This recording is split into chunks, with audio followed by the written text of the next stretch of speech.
Prosseguindo,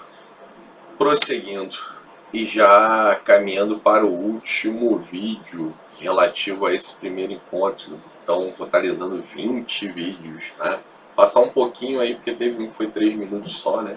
Então, mas vamos arredondar isso aí, né? Discricionariedade, em específico, a slide 9 da sequência 3. No tocante aos atos punitivos de atuação interna, as punições disciplinares, a administração militar age,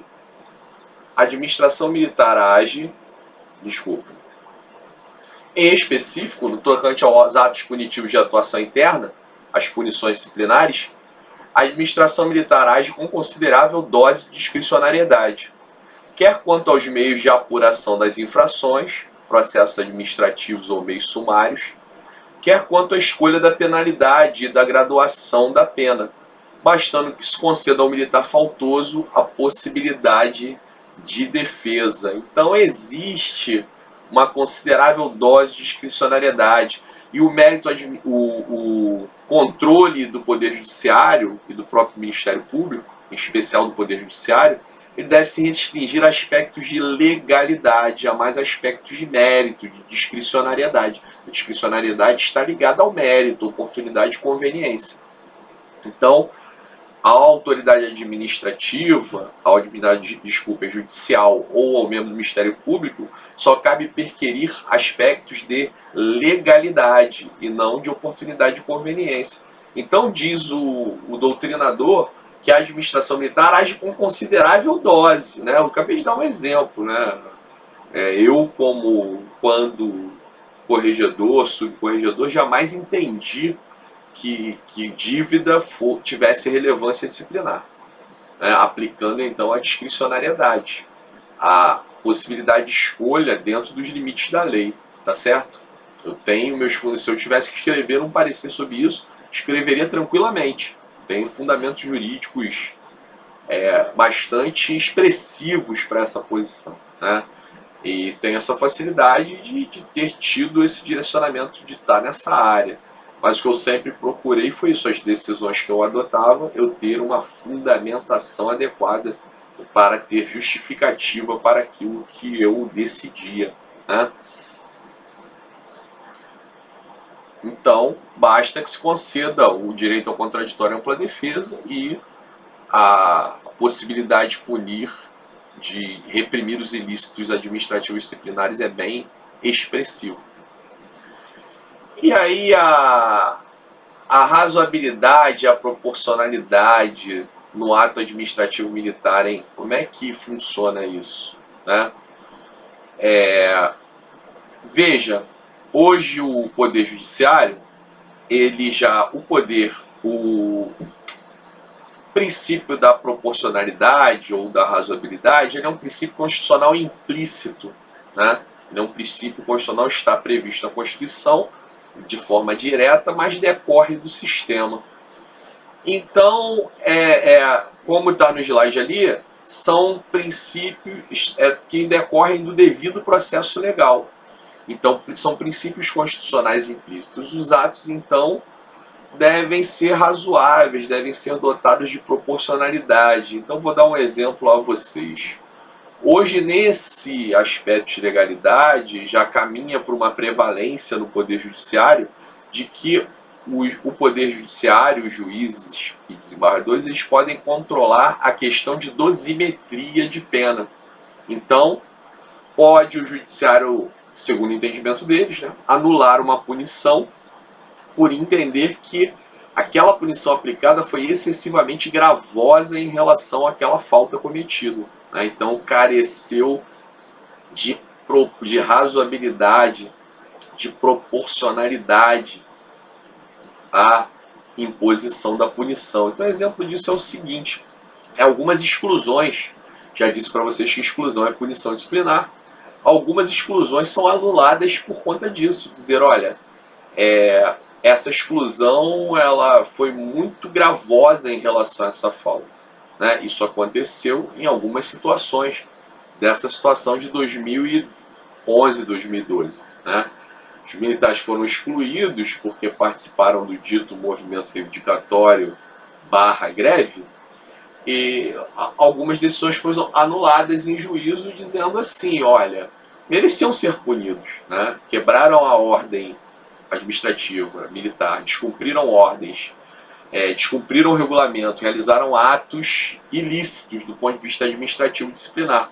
Contudo, exclusão é muito pesado para isso, né? Exclusão é desproporcional, faltou razoabilidade. E algumas exclusões foram anuladas e algumas punições são anuladas a esse argumento, né? E essa é a posição jurisprudencial do momento, que é a análise de razoabilidade barra proporcionalidade dos atos administrativos disciplinares, das punições disciplinares, dos processos administrativos disciplinares, são passíveis de um controle de razoabilidade, estando esse controle incerto na legalidade e do seu princípio decorrente, que é o devido processo legal.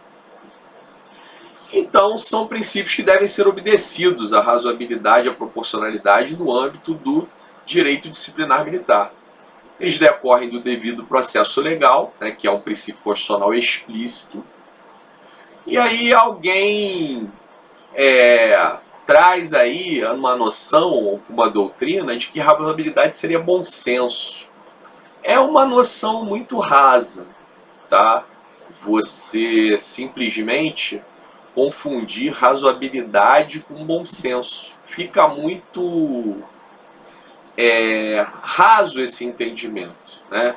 O que é bom senso? Um conceito muito aberto. Seria um chamado conceito jurídico indeterminado, que tem que ser integrado, né? Mas tá aí. Tem gente que entende isso, a razoabilidade é bom.